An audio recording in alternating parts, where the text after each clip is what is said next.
বিশ্বের সবচেয়ে উত্তপ্ত জায়গার কথা বললেই সবার প্রথমে যে নামটি মাথায় আসবে তা হলো ক্যালিফোর্নিয়ার ডেথ ভ্যালি, যেখানকার গড় তাপমাত্রা 57°C। কিন্তু অনেক গবেষকদের মতে পৃথিবীতে এমন একটি জায়গা রয়েছে যার তাপমাত্রা ডেথ ভ্যালির চেয়েও অনেকটাই বেশি। বলছি ইরানের দাসতি লুত বা লুত মরুভূমির কথা। আপনি নিজেকে সৌভাগ্যবান ভাবতেই পারেন, কারণ ইরানের দাসত-ই লুত মরুভূমিতে তো আর জন্মাননি, না হলে সেখানকার 70.7°C তাপমাত্রায় তো একেবারে ঝলসে যেতে হতো। শুনতে অবাক লাগলেও বাস্তবেই এই মরুভূমিতে এমন অবিশ্বাস্য তাপমাত্রার দেখা মেলে, যা ভূপৃষ্ঠের ওপরে সবচেয়ে উষ্ণতম জায়গার মধ্যে অন্যতম। বিচার বাংলার আজকের পর্বে জানবো এই লুত মরুভূমির আশ্চর্যজনক সব তথ্য।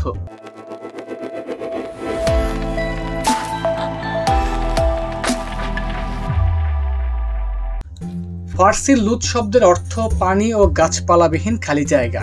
এই মরুভূমিটি ইরানের দক্ষিণ পূর্বে অবস্থিত।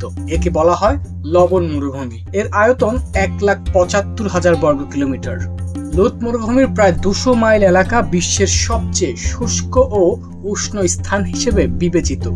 সাধারণত মরুভূমি বালি দ্বারা আবৃত, আর বালি মানেই সিলিকন অক্সাইড, এমনই এক ধরনের পদার্থ যা দ্রুত তাপ শোষণ করে এবং অনুরূপভাবে দ্রুত তাপ বিকিরণ করে। মরুভূমিতে তাই দিনের বেলায় সূর্যের আলোতে বালি দ্রুত গরম হয়ে যায়, ফলে তাপমাত্রা অতি দ্রুত বৃদ্ধি পায়। আর সারাদিন এই উত্তপ্ত বালির ঝাঁজ সূর্যাস্তের সাথে সাথে হ্রাস পেতে থাকে। এমন বিরূপ পরিস্থিতিতে জীবন ধারণ প্রায় অসম্ভব। কোনো মানুষের পক্ষে এত তাপমাত্রায় বসবাস করা সম্ভব নয়। এমনকি ব্যাকটেরিয়াও এই অঞ্চলে বাস করতে পারে না। মার্কিন মহাকাশ গবেষণা সংস্থার মতে এই অঞ্চলের তাপমাত্রা 159.3°F বা 70.7°C পর্যন্ত উঠতে দেখা গেছে। যদিও বিষয়টি নানা সময় গবেষকরা দ্বিমত পোষণ করেছেন। বিজ্ঞানীদের কাছে লুত মরুভূমি বিশ্বের সবচেয়ে উত্তপ্ত জায়গা হিসেবে প্রথম স্থান অধিকার করেছে। 2002 সাল থেকে 2019 সালের মধ্যে এলাকাটির তাপমাত্রা চরম পর্যায়ে পৌঁছেছিল। এত তাপমাত্রার কারণ কি?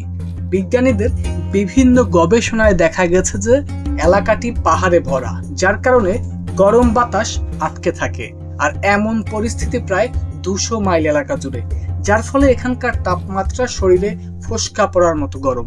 এখানে কোনো সুরক্ষা ছাড়া আধা ঘন্টার বেশি থাকলে যে কোনো মানুষ মৃত্যুর কোলে ঢলে পড়তে পারেন।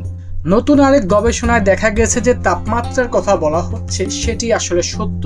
প্রথম গবেষণাটির পরে নাসা তাদের স্যাটেলাইট সফটওয়্যারের নতুন ভার্সন প্রকাশ করে এবং এর মাধ্যমে পৃথিবীতে ভূপৃষ্ঠের তাপমাত্রা আরো ভালোভাবে শনাক্ত করা হয়।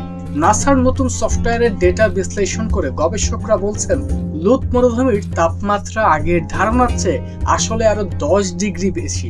2023 সালে রুহি চ্যানেট নামে এক পর্যটকও সেখানে গিয়ে তাপমাত্রা যে 70°C কিংবা তারও বেশি তার প্রমাণ দিয়েছেন। তিনি সেখানকার সবচেয়ে উত্তপ্ত স্থানে প্রায় ঘন্টাখানেক অবস্থান করেন এবং বিভিন্ন পরীক্ষা নিরীক্ষার মাধ্যমে তাপমাত্রা মেপে দেখেন। তার মতে এই জায়গার তাপমাত্রা সময়ের সাথে পরিবর্তিত হচ্ছে, যা অদূর ভবিষ্যতে আরো বাড়তে পারে।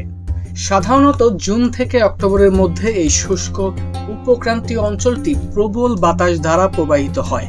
সে সময় সবচেয়ে বেশি তাপমাত্রা দেখা যায়। লুত মরুভূমিতে পর্যটকদের জন্য সবচেয়ে উল্লেখযোগ্য চ্যালেঞ্জগুলির মধ্যে একটি হলো পানির অভাব। মরুভূমিতে শুষ্কতা এবং চরম তাপমাত্রা পানিকে দুষ্প্রাপ্য করে তোলে। পর্যাপ্ত পানি না পেয়ে এই মরুভূমির ভেতরে গেলে আর বেঁচে ফেরার কোনো সম্ভাবনা নেই।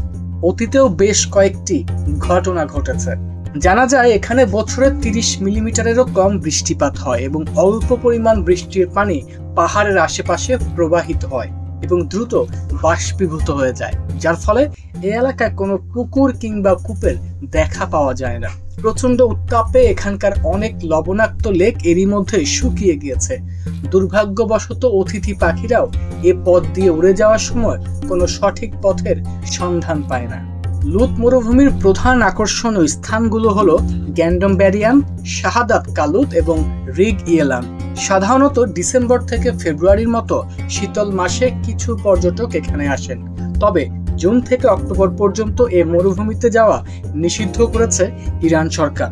কারণ ওই সময়টাতে গরম ভয়াবহ পর্যায়ে পৌঁছে যায়।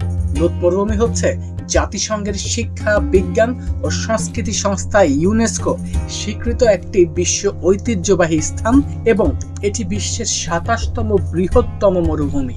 ১,৭৫,০০০ বর্গ কিলোমিটার আয়তনের লবণ মরুভূমিটিকে ২০১৬ সালের ১৭ জুলাই ইউনেস্কো বিশ্ব ঐতিহ্যের অংশ হিসেবে ঘোষণা করে। অবাক করার মতো বিষয় হলো, বিশ্বের উষ্ণতম এই স্থানটির একটি বিশ্ববিদ্যালয়ে ২০১৯ সালে অনুষ্ঠিত হয় পর্যটন বিষয়ক প্রথম আন্তর্জাতিক সম্মেলন।